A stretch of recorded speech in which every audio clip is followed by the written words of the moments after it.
جو کہتے ہیں کہ یہ پاپولر ہے، اس پاپولر کو الیکشن تک فیصلے ہونے کے باوجود سامنے لا کر کھڑا کریں. یہ میدان ہے، یہ گھوڑا اور گھوڑے کا میدان. پتہ چل جائے گا کہ قوم کس کے ساتھ ہے. اور یہ بار بار ہم ثابت کر چکے ہیں. ابھی تو 21 اکتوبر کو ہم ثابت کر چکے ہیں. جو لوگ یہ کہتے تھے کہ مسلم لیگ کا ورکر ووٹر سپورٹر جو ہے بیلٹ باکس بھر سکتا ہے مگر جلسہ نہیں بھرتا، آج نہیں. وجہ یہ تھی کہ ہم چاہتے تھے کہ ہم کسی طور پر بھی جو چاہ رہے ہیں، جس کی وجہ سے بہت سی باتیں نہیں کر رہے، کہ پاکستان جس گرداب میں پھنس چکا ہے اس سے باہر جائے. مگر آپ مجھے یہ بتا دیں کہ ماسٹر مائنڈ اگر جو فیض آباد دھرنے کا تھا اور ماسٹر مائنڈ 10 مئی کا جو ہے، اگر اس ماسٹر مائنڈ کو اگر آپ کسی بڑے کسی معتبر ادارے یا کسی ایسی کمیشن کی رپورٹ چاہیے کہ اس کے بعد آپ کوئی فیصلہ کرنے کی پوزیشن میں ہو سکتے ہیں، تو پھر میری گزارش ہے آپ جسٹس شوکت صدیقی کو بلا لیں. وہ آپ کو بتا دیں گے اور اپنا بھی کیس بتا دیں گے کہ مجھے کیوں نکالا اور میں نے کس کی فرمائش پوری نہ کی اور آج میں اس اذیت سے گزر رہا ہوں. تو پھر میرے بھائی بات یہی ہے کہ پاکستان کے اندر منصفانہ انتخابات کروانے ہیں، جو کہ پاکستان کی ضرورت ہے، جو کہ آئینی ضرورت ہے، جو کہ پچھلے ادوار سے زیادہ اہم ہے کہ منصفانہ انتخابات ہوں. تو نواز شریف کی اپیلیں فکس کی جائیں اور اسی طرح ٹائم فریم دیا جائے کہ ماسٹر مائنڈ جو تھے ان کا نام بتانے کے لیے ایک ٹائم فریم دے دیا جائے اس کمیشن کو جو بنے، تاکہ انتخابات سے پہلے قوم کا ذہن کلیئر ہو سکے کہ کون محب وطن ہے اور کون جو ہے وہ پاکستان کو اس گرداب میں پھنسا گیا. یہ ہیں وہ چیزیں جس کے لیے پاکستانی قوم مطالبہ کرتی ہے. اور مطالبہ کن سے کرتی ہیں کہ اللہ کا شکر ہے بڑے عرصے کے بعد ایک طاقتور ادارے نے خود احتسابی کر لی اور اس کا جو چیف ہے وہ اس کا ماضی گواہ ہے اور آج کا عمل بتا رہا ہے کہ وہ آئین قانون کے مطابق چلنا چاہتے ہیں. اور دوسرے ادارے کا موجودہ جو چیف ہیں خدا کر کے ایسا اس ادارے کا سربراہ آیا ہے جو آئین قانون کے مطابق فیصلے کرنے یا دینے شروع کیے ہیں. تو میں توقع رکھتا ہوں کہ یہ ٹائم ضائع نہیں کیا جائے گا اور جو لوگ یہ ذہن سازی کرتے رہے، قوم کا اربوں روپیہ خرچ کرتے رہے اور قوم پر ہی ان کے خلاف استعمال ہوتا رہا، ان ہاتھوں کو بے نقاب کیا جائے گا.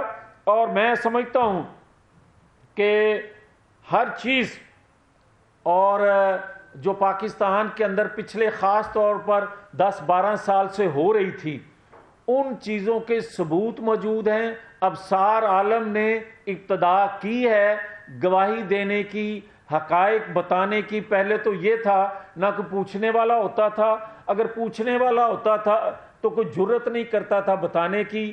آج پوچھنے والے ہیں اور جرت رکھنے والے بھی ہیں ثبوت کے سامنے چیزوں کو سامنے لانے کی. تو میں یہ سمجھتا ہوں کہ بہت بہتر ہو جائے گا کہ اگر انتخابات سے پہلے جن لوگوں نے پاکستان کی بربادی کی ان کو کٹہرے میں اگر فوری نہیں بھی آتے تو کم از کم قوم کے سامنے بے نقاب ہو جائیں. اچھا میاں صاحب کہیے گا 21 اکتوبر کو میاں نواز شریف کی ساری تقریر ہم نے سنی، انہوں نے جنرل فیض کا نام بالکل نہیں لیا.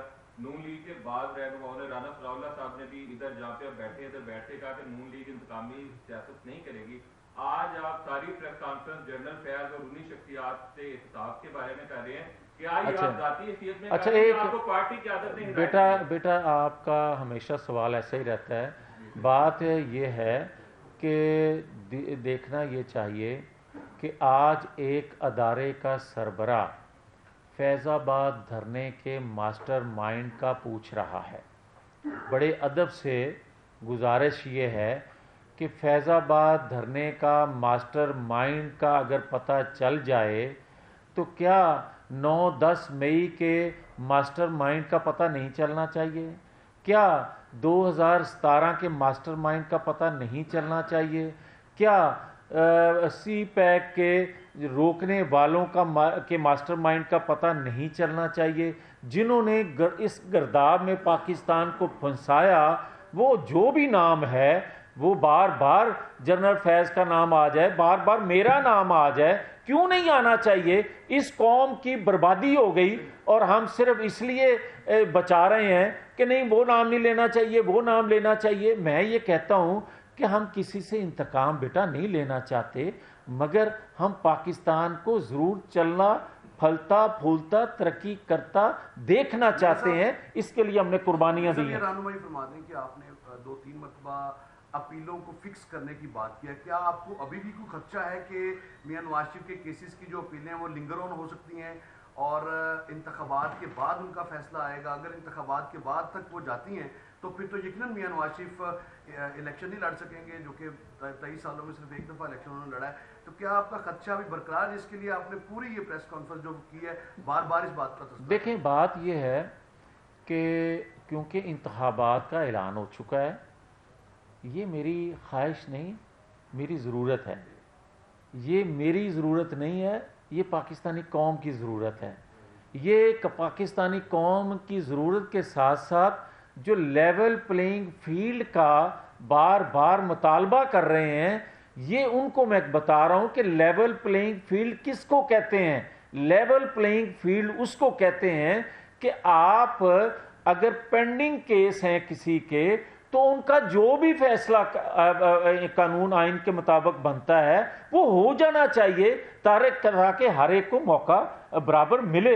منصفانہ انتخابات کا کہنے والے کہہ تو دیتے ہیں، مگر میں نے اس کی تشریح ہلکی سی کی ہے کہ منصفانہ انتخابات کہتے کس کو ہیں کہ آپ ایک طرف ذرائع ابلاغ کے تمام ریاست کے وسائل بھی استعمال کر لیں، کسی کی ذہن سازی کرنا شروع کر دیں اور آپ انتخابات میں چلے جائیں اور دوسرے کے ہاتھ پاؤں باندھ کر پھینک دیں اور کہیں کہ یہ پاپولر ہے جس کے لیے وسائل استعمال کیے جا رہے ہیں، اور جس کو اپنے وسائل بھی استعمال کرنے کی اجازت نہیں ہے وہ ان پاپولر ہے. یہ انصاف نہیں ہوتا، نہ اس کو منصفانہ انتخابات کہا جا سکتا ہے.